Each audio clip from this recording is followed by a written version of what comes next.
Hello la team. Alors, je veux parler de quelque chose parce que vraiment ça touche à toutes les touches, on va dire, hein.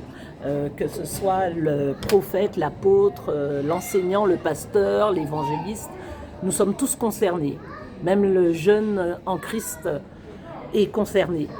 Voilà, nous assistons aujourd'hui à la réconciliation du prophète Joël Tatu et du serviteur de Dieu, pasteur Marcelo Tunazi, et nous sommes fort contents que cela existe et que cela se fait, et nous implorons la grâce de Dieu que cela se produise encore davantage dans toutes les couches du ministère, dans tous les lieux où des hommes et des femmes de Dieu, des rois, que ce soit des rois, apôtres, prophètes, qu'importe, qu'il y ait une véritable réconciliation. Pourquoi? Parce que nous ne pouvons pas travailler pensant que non, on connaît tout et on connaît plus et on sait tout, on a la science infuse. Non, pas du tout. Dieu donne les arts de son esprit. Il donne les arts de son esprit à ceux qui l'a mandaté, à qui il a donné le sacerdoce, aux Lévis en fait. Les Lévis sont ceux qui ont le sacerdoce. Donc, il leur donne une partie d'une mission sur le royaume. Ils n'ont pas toute la révélation, ils n'ont pas toute la connaissance, ils n'ont pas toute la sagesse, toute l'intelligence, ils n'ont pas tout ça. Ils ont juste une partie. Moi aussi, j'ai une partie. Prophète Joël Tatu a une partie, la lézard. Pasteur Marcelo Tunazi a une partie. Prophète Diogras a une partie. On a tous les arts de l'esprit. Mais qu'est-ce qui fait qu'on s'entretue? Qu'est-ce qui fait qu'on se dispute? Qu'on se prend les chimères? On se crête les chignons, c'est ça? Qu'on se coupe les cheveux, on va dire ça ainsi. Qu'est-ce qui fait ça? C'est parce qu'en fait, on n'a rien compris. On n'a rien compris. Mais Dieu merci, il y en a qui comprennent et qui se réconcilient.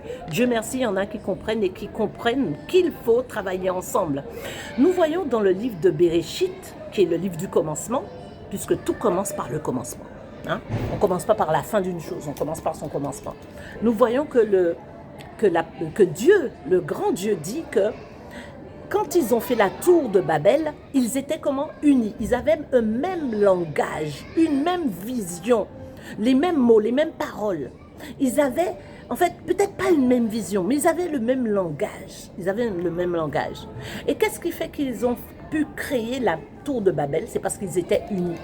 Et Dieu dit que rien ne peut les empêcher d'arriver à leurs objectifs, à atteindre leurs objectifs. Pourquoi? Parce qu'ils étaient unis. Même le diable est uni. Le diable n'est pas divisé. Le royaume de Satan n'est pas divisé. Le royaume de Satan est uni. Et aujourd'hui, sous prétexte que l'on ne prêche pas comme quelqu'un d'autre, sous prétexte qu'on a une vision qui change, mais qui est utile pour le royaume, qui édifie quelqu'un, sous prétexte qu'on ne prêche pas la même chose, alors qu'il y a diverses catégories, et dans une même armoire, hein, on a divers tiroirs. Et dans ce tiroir-là, on peut trouver la sanctification, on peut trouver le combat spirituel, on peut trouver la révélation, on peut trouver les saules, les secrets, on peut trouver les choses du royaume, les choses qui peuvent nous permettre d'atteindre un autre niveau, un niveau élevé. Et toutes ces choses sont dans le royaume. Toutes ces choses sont dans le royaume. Et nous ne pouvons pas tous prêcher la même chose. Mais nous prêchons pourquoi? Nous prêchons parce que nous avons un mandat, nous avons un appel. Nous avons reçu le sacerdoce.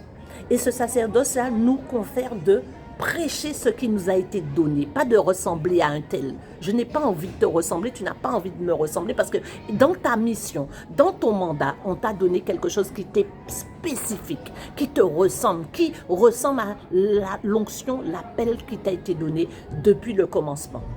Et c'est ce qu'on n'a pas compris. Donc quand on va voir que Joël Tatu prêche un truc qu'on ne prêche pas, on ne va pas l'aimer. Quand on va voir que pasteur Marcelo prêche quelque chose qu'on ne comprend pas, on ne va pas l'aimer. Mais bon sang, est-ce que c'est vous qui avez appelé ces hommes de Dieu? Est-ce que c'est vous qui avez appelé ces femmes de Dieu?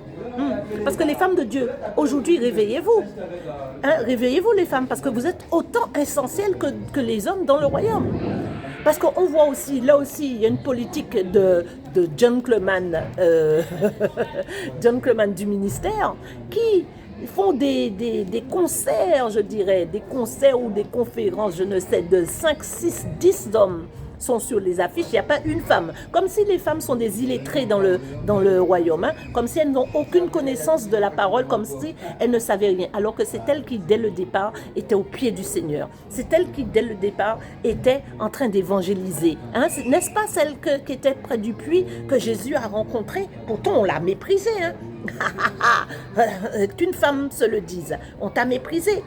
Mais pourtant, celle-là, on l'avait méprisée. Elle a eu 5 maris et le 6e n'était pas le sien. Et pourtant, c'est elle qui est devenue la première évangéliste. Et elle n'avait pas le Saint-Esprit. Elle n'avait pas le Saint-Esprit. Allô? Elle n'avait pas le Saint-Esprit. Et c'est elle qui a été évangélisée. Comprenons bien quelque chose. Vous n'appelez personne. Personne n'appelle personne. C'est celui qui l'a créé qui l'appelle. Hein? Alors, vous ne m'avez pas appelé. Je ne vous ai pas appelé à servir Dieu. Le jour que quelqu'un appelle quelqu'un, ben, qu'il me fasse signe. On n'a appelé personne. Pourquoi tant de chimères? Pourquoi tant de heurts, de batailles de clochers? Apprenons à s'apprécier. Apprécions-nous. Et puis arrêtons cette hypocrisie. Please, arrêtons cette hypocrisie.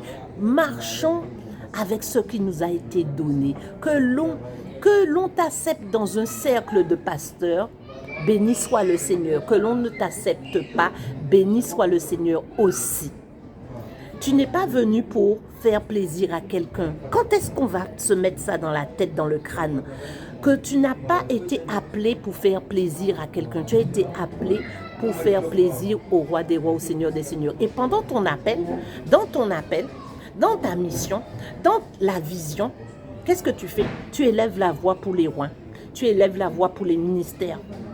Quand bien même ils ne te reconnaissent pas, quand bien même ils s'en fichent de toi et qu'ils ne t'ont jamais invité, pourquoi tu veux être un opportuniste en ce moment?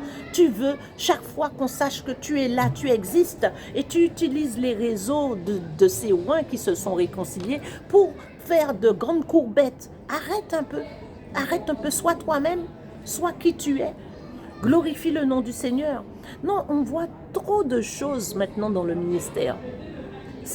Je bénis le Seigneur pour cette intelligence et cette sagesse qu'il a donnée à son serviteur, le prophète Joël Tatu et le pasteur Marcelo.